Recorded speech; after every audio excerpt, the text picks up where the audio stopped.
Varicose veins కి సరైన చికిత్స కోసం సంప్రదించండి ఎవిస్ హాస్పిటల్. నమస్తే రమ్మగారు. నమస్తే జయ. ఒక మంచి స్టోరీ చెప్పుకుందామండి. పల్లెటూరు కథ ఒకటి. పూర్వం అంటే ఒక పల్లెటూరులో రెడ్డి గారు ఒక ఆయన ఉండేవారు. చానాళ్ళు పిల్లలు పుట్టలేదట. లేక లేక ఒక కుమారుడు కలిగాడు. వాడికి ఓబిరెడ్డి అని పేరు పెట్టారు. అయితే ఈ ఓబిరెడ్డికి పెద్ద చదువు రాల, పైగా లేక లేక పుట్టడంతో పిచ్చి గారాబంట, అమిత గారాబం. ఏదో సుమారుగా ఉండేది, ఆడుకుంటూ ఉండేవాడు ఇంట్లో. అంత తెలివిగలవాడు కాదు. అయితే ఇది కొన్నాళ్ళు పోయాక నాన్నకు తెలిసింది పిల్లాడికి చదువు సంధ్య లేకపోతే కష్టము, వీడు తెలివిగా లేడు అని అనుకుని ఆయన స్నేహితుడు ఒక బ్రాహ్మణ ఆయన ఉన్నారు, అప్పన్న శాస్త్రి అని. ఆ శాస్త్రి గారిని పిలిచి వీడికి ఎట్టో కొట్ట 4 చేతులు సంతకం పెట్టడము, 4 మాటలు మాట్లాడడము, 4 ఏమన్నా నేర్పించు అని అడిగాడు. అప్పన్న శాస్త్రి గారిని బాగా పోషించేవారు వీళ్ళు. ఆయన రోజు అది చెప్పి ఇది చెప్పి చెప్పడానికి చాలా ట్రై చేసి చేసి చేసి విరక్తి పెట్టి ఊరుకున్నాడు. ఆయన ఏం నేర్పించాడు? సుమతి శతకం పద్యాలన్నీ వల్లి వేయించి నోటికి చెప్పాడు. సంతకం పెట్టడం నేర్పించాడు. ఇప్పుడు నీకు ఇలన్నీ సాంగంగా చక్కగా నేర్చుకుంటే క్రమంగా ఎవడి సంతకం వాడు పెట్టేటప్పుడు వాడి తలకు సిగ్నేచర్ థింగ్ ఒకటి ఉంటుంది అందులో. నేనే నీకు జయలక్ష్మి పేరు రాయడం నేర్పించాను అనుకో, నీకు అవి రావాలని ఇంతంత రాసి పెడతా కదా, అంతేనా? అంతేగా. పెద్ద పెద్ద అక్షరాల్లో దిద్ది వాడికి పెద్ద పెద్ద అక్షరాల్లో సంతకం పెట్టడం మాత్రం వచ్చింది. ఈ అప్పన్న గారికి కూడా విసుగు పుట్టింది. వీడు మతిలేని పిల్లవాడు, వాడికే వస్తుందిలే, ఇవి వచ్చిన పద్యాలు చాలు, వాడి సంతకం పెట్టడం వచ్చింది, అదే చాలని వదిలిపారేశాడు. అలా నడిచేది. క్రమంగా ఏమైంది, కొంతకాలానికి తండ్రి గతించాడు. ఈ ఓబిరెడ్డికి చుట్టూతా స్నేహితులయ్యారు. వీళ్ళు వీర శివారెడ్డి, వెంకటరెడ్డి, అప్పన్నరెడ్డి, ఇట్లా ఒక 6-7 రెడ్లు తయారయ్యారు. వాళ్ళకి వీడు పిచ్చి వెధవని, అమాయకుడని తెలిసింది. వీళ్ళంతా ఏదో దూరపు చుట్టాలు. ఎంతసేపు ఇంటికి వచ్చి ఉండేవాళ్ళు, అవి ఇవి వండిచ్చేవాళ్ళు, అది వండిచ్చి ఇది వండిచ్చుంటే వండిచ్చేవాళ్ళు. క్రమంగా ఇట్లా అయ్యాక వాడి దగ్గర డబ్బులు, ఇంట్లో ఉన్న డబ్బంతా తరిగిపోవటం మొదలుపెట్టింది. తండ్రి పొలాలు పుట్రలు తయారు చేసి పెట్టాడు కొడుకు కోసం. ఇంట్లో ఏదో ధనం. మెల్లిగా ఎవరైనా వస్తుంటే సరుకులు కావద్దు, పని వాళ్ళు పోయి సామాన్లు తెస్తారు, డబ్బులు ఇస్తాడు. మెల్లిగా డబ్బులు అయిపోవు.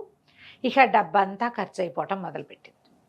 ఎంతసేపు ఎవరో ఒకళ్ళు చుట్టం పక్కవని వచ్చేవాళ్ళు. మా ఇంటికి చుట్టాలు వచ్చారు, మీ ఇంటికి తీసుకొచ్చాననేవాడు స్నేహితుడు ఇంకో రెడ్డి గారు వచ్చి. క్రమంగా రోజులు గడిచే కొందికి డబ్బులు తగ్గిపోయినాయి.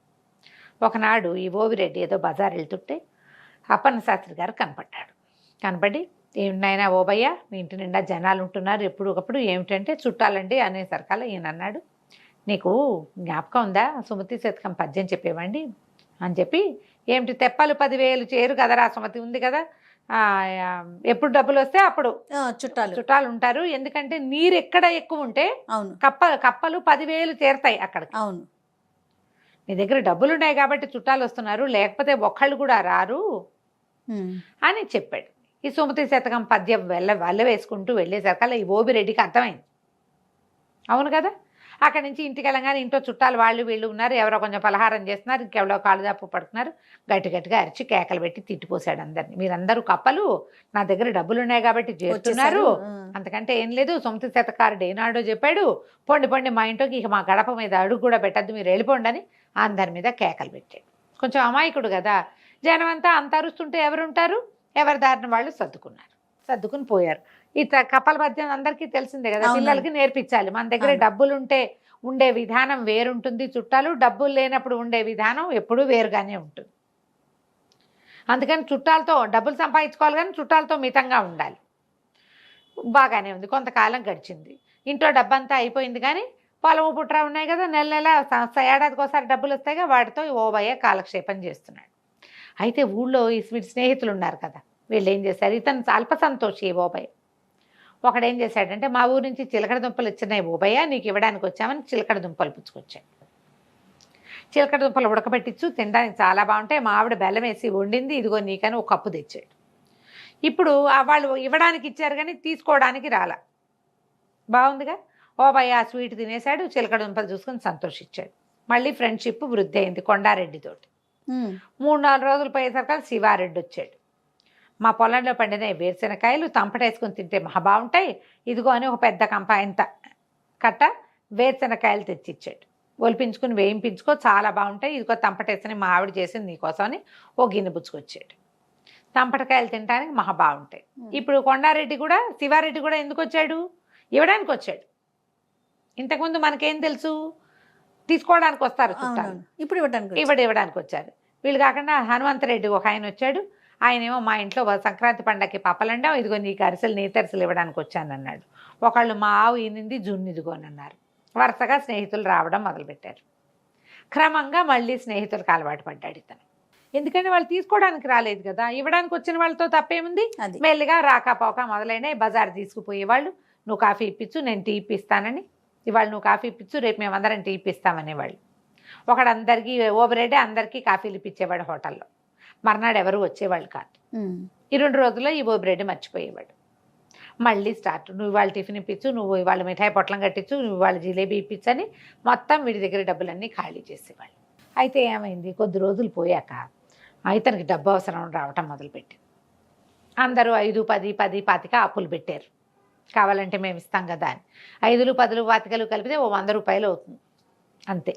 డబ్బులు అయిపోతున్నాయని అడిగేసరికి మళ్ళీ రావాలి కదా, పొలం డబ్బులు వచ్చేదాకా చేతిలో డబ్బు అయిపోతే ఏం చేయాలి. అవును. సరే అప్పులైనాయి.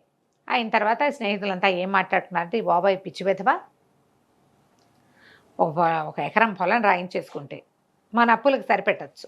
రెండో వాడు అన్నాడు, అట్టెట్టా సరిపెడతావు వెధవ, 100 రూపాయలు కూడా అవ్వు, పొలం 1500-1400 ఉంటుంది ఎకరము అంటే. ఏం పర్వాలేదు వాడికి అని వాడు ఒప్పుకోడు అన్నాడు. ఏం పర్వాలేదు, వాడికి ఏమైనా తెలుసా చచ్చా, అంత తెలివిగలవాడు కాదు. ఎకరం లాగేశామంటే సమానంగా పంచుకుందాం, 5గురం అందరూ కలిసి ఇచ్చింది 100 రూపాయలు, సమానంగా తలా ఒక 300 పంచుకుంటారు. ఓకే. వాడు పిచ్చి వెధవగా ఉన్న నాళ్లే మనకిది రేపొద్దున పెళ్లి చేసుకుని పెళ్ళాం వచ్చిందనుకో, ఆ తెలివిగలదైతే ఈ అవకాశం ఉండదు. వీడు మన చేతిలో ఉన్నప్పుడే మనం పొలాలు లాగేసేయాలి. మన పొలాలకు పక్కన ఉన్న ఎవరో ఒకటి పొలం పక్కన ఉందనుకో, అది వాడు ఆ పొలం కలుపుకుంటాడు. వాడి వారిని 300 వాడు ఉంచుకుని 1200కి మిగిలిన వాళ్ళకి అమ్ముతాడు. 1200 ఇస్తాడు, మిగిలిన వాళ్ళు పంచుకోవచ్చు. ప్లాన్ బాగుంది కదా. సరే ఇప్పుడు మరి వాడు సంతకం పెడతాడంటే వాడి బొంద, వాడికి సంతకం పెట్టడం ఒకటే వచ్చు, చదవటం రాదు. చదవటం ఎట్టాడివి చదవటం వచ్చు వాడికి, పెద్ద పెద్ద అక్షరాలు ఉంటే చదవగలుగుతాడు. ఆ పెదబాల శిక్షలో ఉన్నట్టు చేతిగడ్డ గొలుసుకట్టు రాతతోటి రాసుకొచ్చేస్తానని ఒకడు కొండారెడ్డి దస్తావేజు రెడీ చేసుకుని వచ్చాడు. అతని పొలం పక్కనే ఈ ఓబయ్య కూడా పొలం కూడా ఉంది. అతను కలుపుకుంటాడు ఆ పొలాన్ని. సరే చేతిగా గొలుసుకట్టు రాతతో దస్తావేజు రాసేసి చేత్తో పుచ్చుకొచ్చాడు. పుచ్చుకొచ్చాక వాళ్ళు వచ్చేసరికల్లా ఇతను ఒక పద్యం చదువుకుంటాడు. ఏమిటది, మాటకు ప్రాణం సత్యం. ఏదైనా ఒక మాట మాట్లాడాలంటే నిజం ఉండాలి అందులో. అది ఆ మాటలకు ప్రాణం ఏమిటి, నిజం. నిజం, అథెంటిసిటీ కావాలి దానికి. తర్వాత ఆ కోటకి ప్రాణం సుభట కోటి. ఒక కోట ఉందంటే పెద్ద ఫోర్ట్, దానికి ఏముండాలి, అద్భుతమైనటువంటి భటులు ఉండాలి. సైన్యం లేని కోట ఎందుకు. అవును. తర్వాత చేటికి ప్రాణము మానము, స్త్రీలకి మానం ఉండాలి, మర్యాద, వాళ్ళ దాంట్లో వాళ్ళు ఉండగలగటం, అది అవసరం ఆడవాళ్ళకి. తర్వాత చీటికి ప్రాణము చేవ్రాలు, కాగితానికి ఒక కాగితం, దేనికైనా ఒక కాగితం అనే దానికి ప్రాణం ఏంటి, దాని మీద వ్రాలు. చీటికి ప్రాణము వ్రాలు, వ్రాలు అంటే రాత, చేవ్రాలు అంటే చేతి రాత. సంతకాన్ని కూడా చేవ్రాలుగా చెప్తారు. అంతేగా. ఈ పద్యం చదువుకుంటున్నాడు. జనాలు లోపలికి వచ్చారు. 5 ఫ్రెండ్స్ వచ్చి, అబ్బబ్బబ్బా మన బాబాయ్ ఎంత గొప్పవాడరా, ఎంత బాగా పద్యం చదువుతున్నాడు చూడు, అసలు కంఠస్వరం ఎంత బాగుంది, ఆ పద్యం ఎంత బాగుంది, ఎన్ని పద్యాలు వచ్చో వీడికి, మనకి ఇందులో సగం కూడా రావు రోయ్ అన్నారు. అనేసి సంతోషించాడు. వచ్చారు కూర్చోండి అన్నాడు. అన్నాక అసలు ఓబాయ్ చేతి వ్రాలు కూడా ఎంత బాగుంటుంది, సంతకం అంటే వీడిదే, ఎంత బాగా పెడతాడు, ముత్యాల కోవ అంటే. అవునా అవునా అన్నారు. అనగానే అవునోయ్ నేను బాగా పెడతానని వీడు చెప్పాడు, వాళ్ళు కూడా ఓహో అన్నారు. అయితే ఈ కొండారెడ్డి గారు ఏం చేశాడంటే, సరే ఆ వ్రాలేంటో దీని మీద పెట్టు చూద్దాం, ఎంత బాగా రాస్తావో, ఆ ముత్యాల కోవ ఏంటో నేను కూడా చూస్తానని పైన గొలుసు కట్టు రాతతోటి రాసేసిన దస్తావేజు తెచ్చి చేతులు పెట్టాడు. వీళ్ళందరూ ఓహో అంటున్నారు, ఇతను అమాయకుడు కదా, గబగబా కలం తీసుకొచ్చి ఓబయ్య వ్రాలు అని రాశాడు. లేదా ఓబిరెడ్డి, ఇంటి పేరు ఏదో ఉంది, చక్రాల ఓబిరెడ్డి వ్రాలు అని పెట్టాడు. పెట్టేసరికల్లా అందరూ అబ్బబ్బా ఎంత బాగుంది, అసలు ముత్యాలేగా, ఎంత బాగుందో చూడండి. అందరూ 5 చేతులు మార్చుకున్నారు కాగితాలు. మార్చుకున్నాక ఒక ఆయన అన్నాడు, సరే ఓబయ్య అసలు నీ సంతకం ఎంత ముచ్చటగా ఉందంటే పటం కట్టించుకుని పెట్టుకోవాలరా అన్నాడు. అనగానే ఓబయ్య ఏం చేశాడు, చర్రన ఆ కాగితం లాక్కుని పర్రమని దాన్ని చింపి తన సంతకం పెట్టింది చేతిలో పెట్టాడు. దీన్ని పటం కట్టించుకో అని ఈ కాగితాన్ని ఇట్లా చుట్టి పడేశాడు. కాగితంలో ఏముందో అతనికి ఏం తెలుసు. అక్కడి నుంచి ఎవరెవరా దస్తావేజు చింపేస్తావా నీ దుంపదేగా అని స్నేహితులు 5 మీద పడి చెంపలు వాయి కొట్టారు ఇతను. వీళ్ళు హాల్లో కూర్చున్నారు, గోలగోలగా వినపడుతుంది. ఆ అప్పన్న శాస్త్రి గారు ఎవరో రైతుతో మాట్లాడుతూ రోడ్డు మీద పోతున్నాడు. ఏమిటి ఓబిరెడ్డి ఇంట్లో ఇంత గోల అవుతోందని పరిగెత్తుకుంటూ లోపలికి వచ్చాడు. ఏమిట్రా నాయన. స్నేహితులందరూ తను ఎందుకు కొడుతున్నారో అర్థం కాలే ఆ ఓబిరెడ్డికి. అవి జనాలు ఈయన పెద్ద మనిషి లోపలికి వచ్చేసరికి పంతులు గారు కదా కబుక్కుని ఆగేసరికి ఏమిటయ్యా ఓబిరెడ్డి, ఏం తాగాదా, ఎవరినైనా పెద్ద మనిషిని పిలవాలి, మీద పడి దెబ్బలేమిటిది, ఏం జరిగింది అన్నాడు. అడగంగానే ఇతను గబగబా ఏం చెప్పాడు.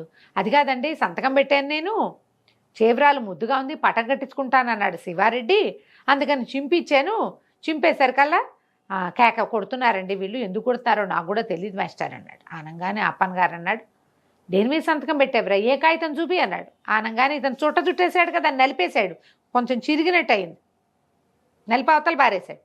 అక్కడ పడిందండి ఆ మూల అన్నాడు. వీళ్ళందరూ రియాక్ట్ అయ్యే లోపల ఈ అప్పన్న శాస్త్రి గారు కాస్త వెళ్ళిపోయి కాగితం పుచ్చుకొచ్చేసాడు.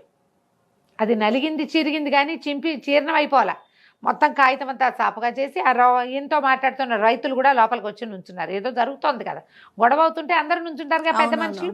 ఆయన మొత్తం చదివి, ఇదేంటి బాబయ్య, నాకు తెలియకుండా పొలం అమ్ముతున్నావా నువ్వు, పొలం శివారెడ్డి పేరు మీద రాసుంది అని కేకలేసేసరికల్లా ఈయన నేనేం అమ్మలేదండి, ఊరికే సంతకం పెట్టమన్నారు, ఏదో కాగితం మీద సంతకం ముద్దుగా ఉంటుంది పెట్టమన్నారు అనేసరికల్లా ఆయన గట్టిగా కేకలేశాడు. అక్కడి నుంచి పక్కన రైతులు వచ్చారుగా, వాళ్ళు పోయి గ్రామాధికారిని పిలుచుకురండి అని గ్రామాధికారిని తీసుకొచ్చారు. అక్కడ ఈయన అన్నాడు, నీకు పద్యం తెలుసు కదా, చీటికి ప్రాణం వ్రాలు అని, మరి ఈ చీటి మీద ఏదో కాగితం ఉంది రాసుంది, అది ఏమిటని చూడవా. వాడికి ఏంటంటే పెద్ద పెద్ద అక్షరాలు చదవటం అలవాటు, అంతే చదవగలడు. ఈ గొలుసు కట్టు రాతతో ఉన్నదాన్ని చదవలేకపోయాడు. స్నేహితులు పెట్టమన్నారు కాబట్టి సంతకం పెట్టాడు. గ్రామాధికారి వచ్చాడు, దస్తావేజు చూసి, ఇంత దుర్మార్గం చేస్తారా, అమాయకుడు స్నేహితులను నమ్మితేని వాళ్ళ 5 ఏదో తప్పు కట్టించారు. తర్వాత ఊరంతా ప్రచారం చేశారు. ఈ ఓబయ్యని చెప్పారు, నీకు చదువు లేకపోవటం వల్ల ఈ సమస్య వచ్చింది, నీ స్నేహితులు 5 చదువు ఉంది, వాళ్ళు ఒక కాగితం రాసి నీతో సంతకం పెట్టించేయగలిగారు, చూడు ఎంత పని జరిగేదో. ఇది గొడవ కనుక కాగితం కనుక చింపకపోయి ఉంటే అయ్యేది కాదు, లేదా వాళ్ళు ఇంకో కాగితం తీసుకొచ్చి సంతకం పెట్టించేవాళ్ళు అని గట్టిగా కేకలేశారు. ఆ తర్వాత ఈ ఓబయ్య శ్రద్ధగా ఆ అప్పన్న శాస్త్రి గారి దగ్గర చదువుకోవటం నేర్చుకున్నాడు. చదువు ఎంత అవసరం చూడు, చాలా ఊళ్ళలో వేలిముద్రలు వేయించేసుకుంటారు. ఇంకా ఇప్పటికీ కూడా వేలిముద్రల కథలు నడుస్తూనే ఉన్నాయి. చదువుకోవాలి. సర్వశిక్ష అభియాన్ కింద ప్రతి వాళ్ళకి ఏదైనా రాసున్నది చదవటం, తమ మనసులో ఉన్నది ఏదైనా రాయటం అనేది అత్యంత అవసరమైన విషయం. ఫోన్లు వాడడం ప్రతి వాళ్ళు నేర్చుకుంటున్నారు, రాయటం చదవటం కూడా అలాగే రావాలి కదా. వస్తుంది ఇదివరకటి కంటే చాలా బెటర్ అయ్యాం. ఇంకా కూడా చదువు చాలా అవసరం. ఏదైనా రాసి ఉన్న దాన్ని చదవకుండా ఎప్పుడూ సంతకాలు పెట్టకూడదు. ఇప్పటికీ కూడా పిచ్చి విధవలాగా జనాలు ఎవరో రాయించిన కాగితాల మీద సంతకాలు పెట్టేటాలు, ఈ ష్యూరిటీ ఉండటాలు, విషయం తెలుసుకోకుండా సాక్షి సంతకాలు పెట్టేటాలు, ఇలాంటివి ఇప్పటికీ జరుగుతూనే ఉన్నాయి. మేము చూడలేదు, పొరపాటున పెట్టామంటారు. అలా చూడడానికి కుదరదమ్మా. పాత కాలంలోనే ఎప్పుడో సుమతి శతకారుడు ఏనాడు చెప్పండి, చీటికి ప్రాణము వ్రాలు అని రాయబడి ఉన్నదే దాని యొక్క లైఫ్. దాన్ని గమనించి పనిచేయాలి. కథ కంచికి మనం ఇంటికి. నమస్తే జయ. సుమన్ టీవీలో మీ పర్సనల్ అండ్ బిజినెస్ ప్రమోషన్స్ కోసం కింది నెంబర్కి కాంటాక్ట్ చేయండి.